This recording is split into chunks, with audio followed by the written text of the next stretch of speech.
Sport d'hiver, naissance du basket aux États-Unis. En 1891, un froid polaire s'abat sur Springfield, USA. Les jeunes étudiants du collège de la Young Men's Christian Association, YMCA, ne peuvent plus s'adonner au rugby ou au football américain. La gymnastique d'intérieur, proposée par leur professeur James Naismith, ne les attire guère longtemps. Ils cherchent alors un sport collectif, en salle, privilégiant l'habileté, la vivacité et l'agilité plutôt que la force, et impliquant un fort engagement physique tout en évitant la violence et les risques de blessures qui y sont associés. Pour cela, il surélève, c'est James Naismith qui surélève les buts de la piste de course du gymnase, évitant ainsi les traditionnelles mêlées du football ou du rugby. Fin décembre 1891 se déroule le premier match de basketball. Les étudiants sont séduits.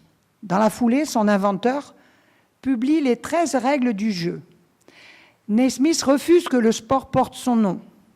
Basketball est proposé par un joueur. Le sport se joue avec un ballon de football jusqu'en 1929, lancé dans un panier basket en bois à ses débuts. Après chaque but, le ballon y est récupéré. Dès 1893, un cercle en acier remplace le panier et en 1895, un panneau est placé derrière pour empêcher les spectateurs du balcon de détourner le ballon. Le sport se répand rapidement aux États-Unis, puis ailleurs, via le réseau des YMCA.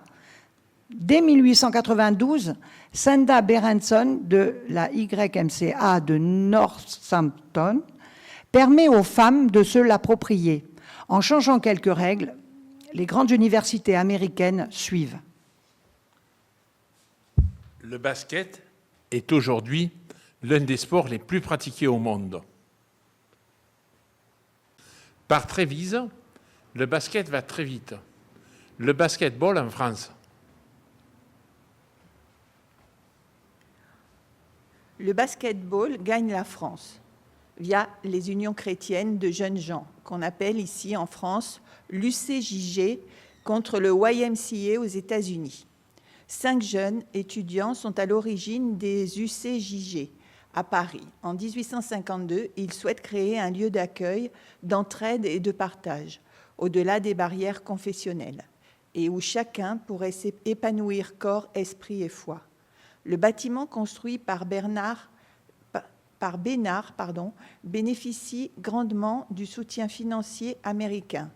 Inauguré en mai 1893 au 14 rue de Trévise, on y trouve un restaurant coopératif, une piscine et un gymnase couvert, une salle polyvalente pour le théâtre, un gymnase couvert, des concerts et conférences, une bibliothèque, un bowling, un billard et des services sociaux et médicaux. Melvin Rideout, éducateur formé à la YMCA à Springfield, est chargé des activités physiques de l'UCJG de Paris. À la fin de la séance de gymnastique du 27 décembre 1893, il propose à ses élèves une nouvelle activité, le basketball. Peu après, le premier match d'Europe est joué à Paris. La pratique reste cantonnée au milieu protestant jusqu'en 1898. Elle se développe grâce à un article de Paul Field dans le Petit Troyen d'abord, dans les patronages et clubs sportifs, chrétiens puis laïques. Les clubs s'opposent dans des rencontres amicales. À l'arrivée des Samis, ce sport joué par les lignes de front, se démocratise et un championnat de France voit le jour en 1921. En France, le premier match féminin a lieu au début du XXe siècle, mais il faut attendre l'action de la laïque Alice Millat dans les années 20 pour que se structure un championnat féminin. Adopter une lame de parquet, la plus ancienne salle de basket. Le bâtiment des UCJG de Paris abrite aujourd'hui un théâtre, des salles de formation et d'activité, un foyer pour étudiants et jeunes travailleurs, une ancienne piscine, les restes d'un bowling et le fameux gymnase, avec sa salle de basket, surplombée d'une galerie circulaire de course à pied. Celle de Springfield ayant disparu, la salle de basket parisienne est aujourd'hui la plus ancienne du monde. Elle accueille des cours de hip-hop, de Krav Maga, les parties de basket des étudiants du foyer ou, plus étonnant, d'Eclipse, Eddie de Préto et défilés de jeunes créateurs à Vélano. Le théâtre est aussi un lieu culturel parisien qui a vu notamment débuter Éric Judor. Mais la salle est ancienne. Après 130 ans de pratique, le lieu est menacé. Des travaux s'imposent.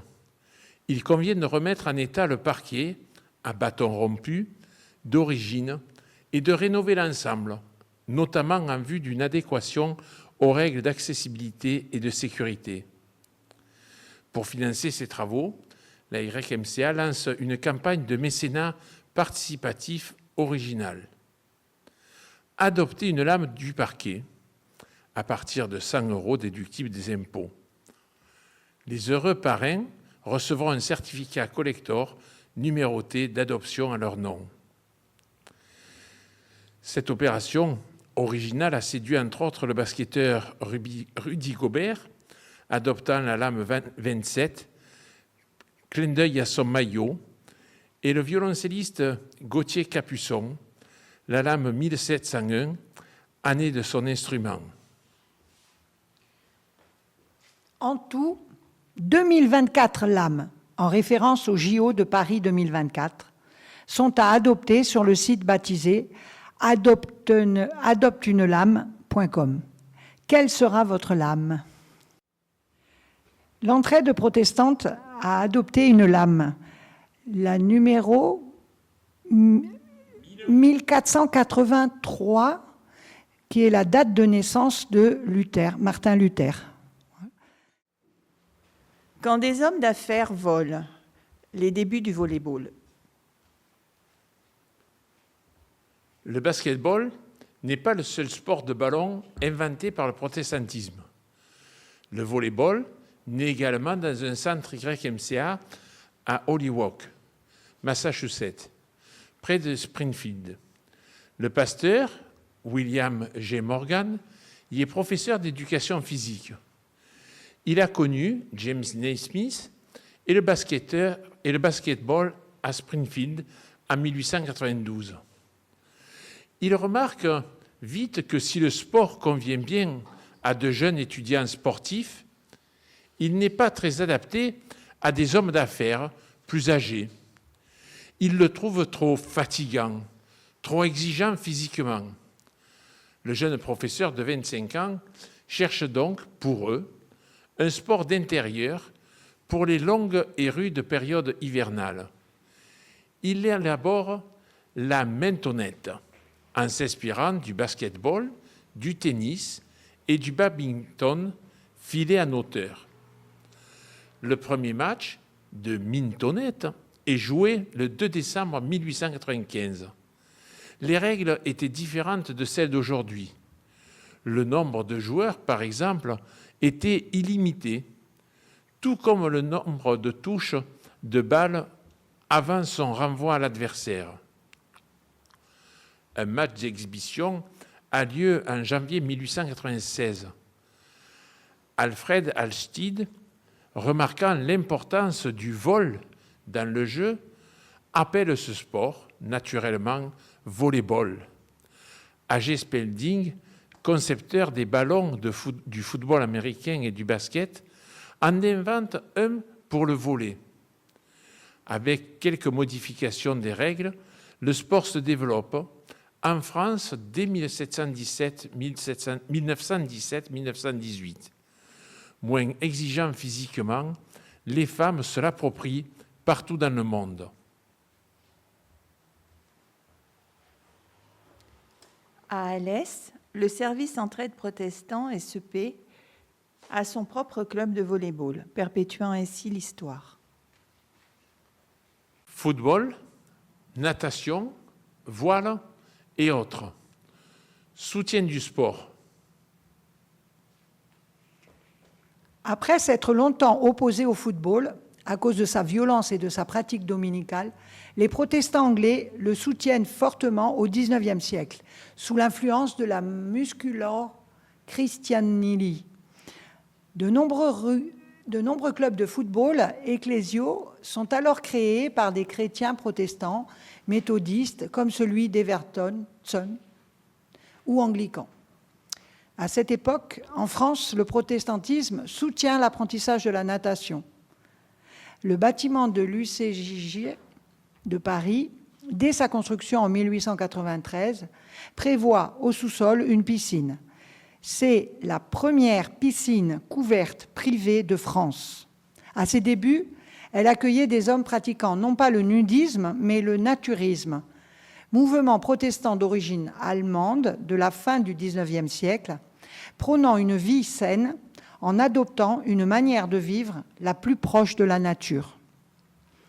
Le scoutisme unioniste a le même objectif.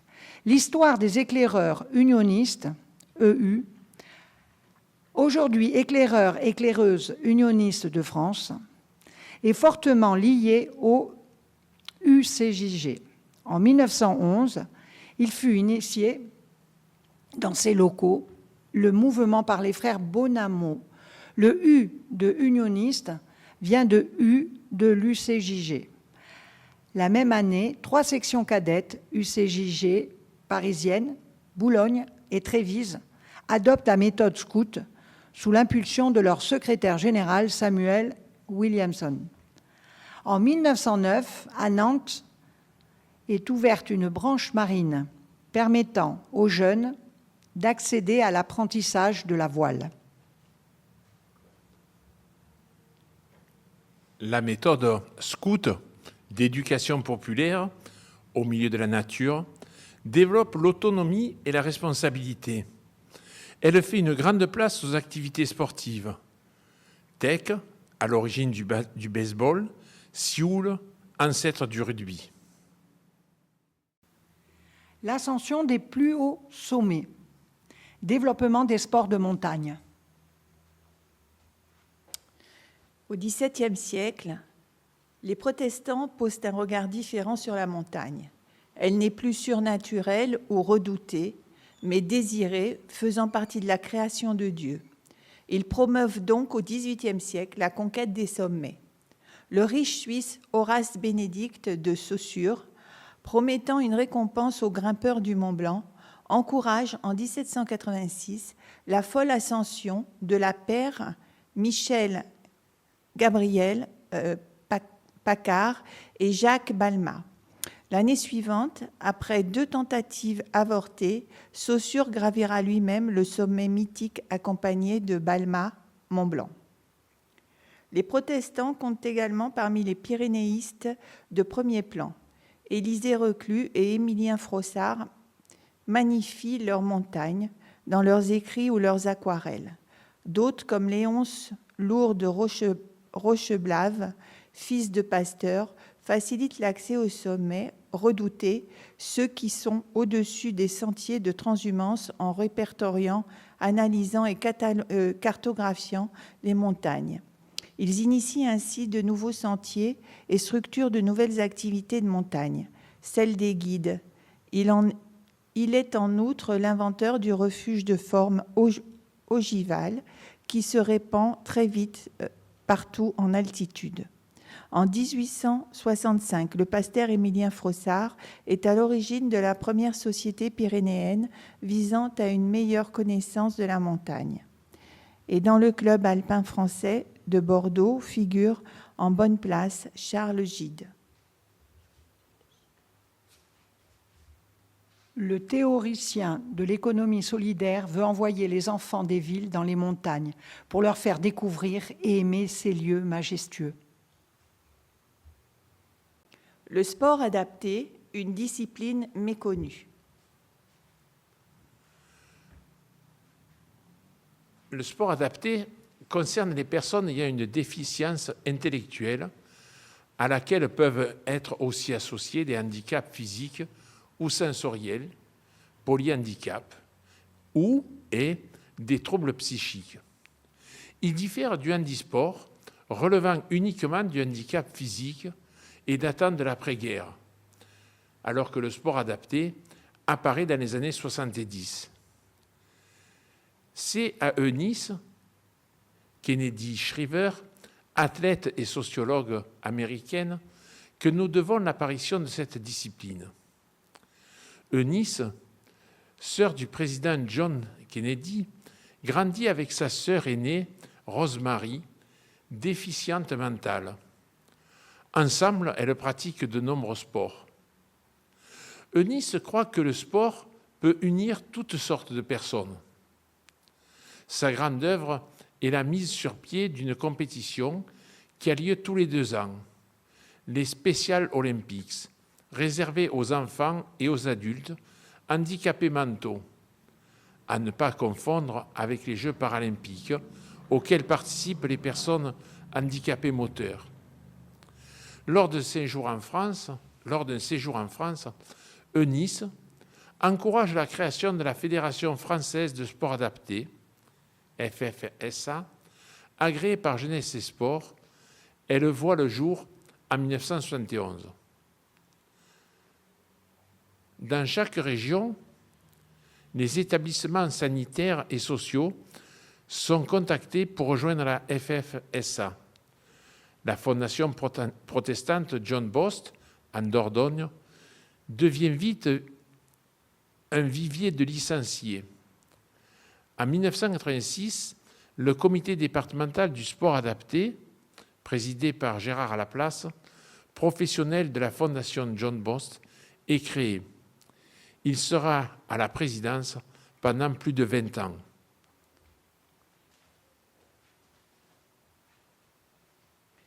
Cette aventure se poursuit aujourd'hui. Vous pouvez en être acteur.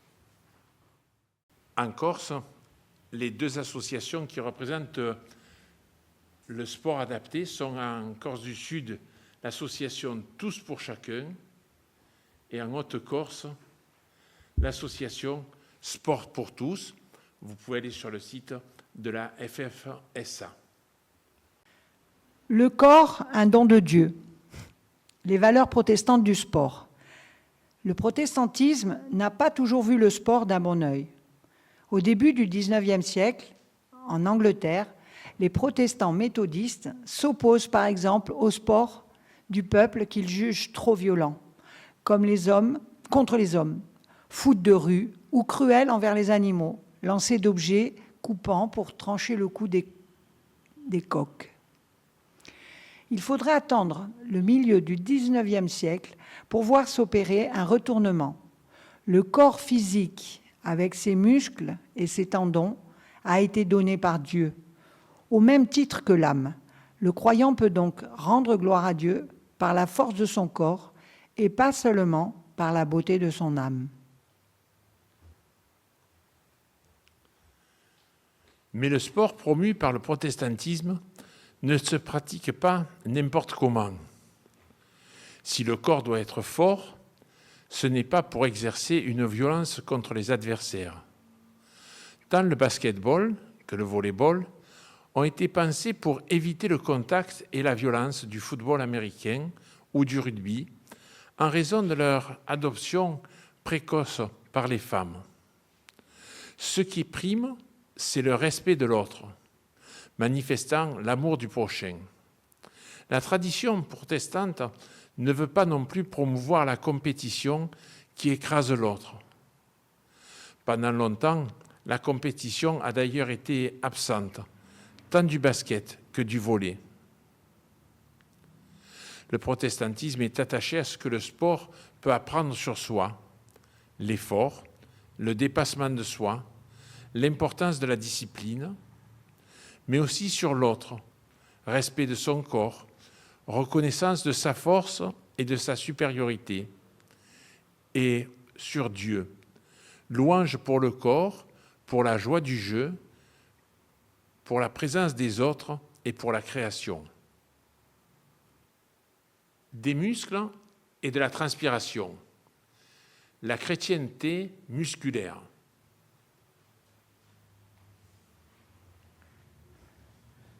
À la fin du XIXe siècle, de nombreux chrétiens trouvent que l'Église et la société se ramollissent. L'Église, car les prières et les hymnes fleurbont le sentimentalisme et la féminisation, et la société, puisque la défaite de 1870 serait en partie due à un manque d'éducation physique de la jeunesse française. Pour lutter contre ce ramollissement émerge du protestantisme anglophone la Muscular Christianity. Ce mouvement porte haut le courage et la force, les valeurs victoriennes du patriotisme et de l'honneur. Dans cette optique, le sport permet de garder une bonne santé et contribue au renforcement de l'âme par l'apprentissage de la défaite et de la douleur de l'effort. Une âme sainte dans un corps sain. Ce mouvement connaîtra tout de suite un succès retentissant, d'abord dans les collèges britanniques, puis partout dans le monde. Les hommes sont séduits par un message viril présentant Jésus en charpentier vigoureux, capable de tenir 40 jours dans le désert et assez fort pour renverser les tables des changeurs du temple. Le mouvement spirituel insiste sur la force physique, mais pas aux dépens de la force morale.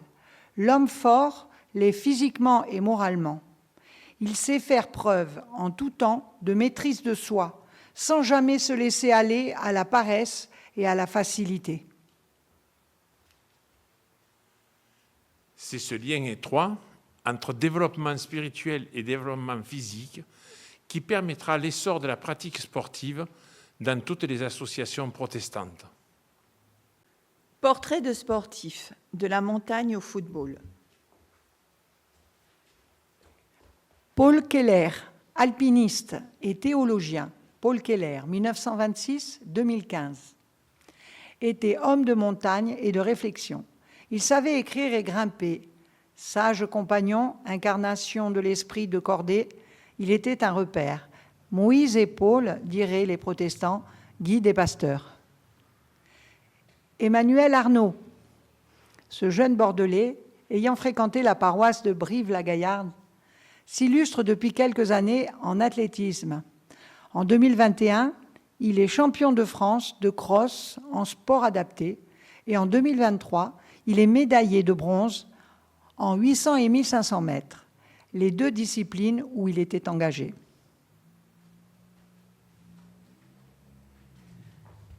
Benjamin Roubiol, ce Savoyard a fait son catéchisme et a participé aux EUDF de Chambéry, étape marquante de sa vie et dans sa relation aux autres. Il est installé à Tonnes, près d'Annecy, Haute-Savoie. À 23 ans seulement, il est déjà champion du monde de trail long 2023. Olivier Giroud, après une rencontre avec un aumônier protestant, ce footballeur décide de se faire baptiser et de tatouer un verset du psaume 23 sur le bras. Répondant à une interview de Plus que sportif, il dit « Priez souvent, et pas que pour le foot.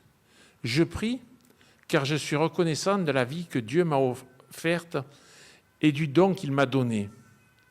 J'ai aussi appris à prier pour les chrétiens persécutés. »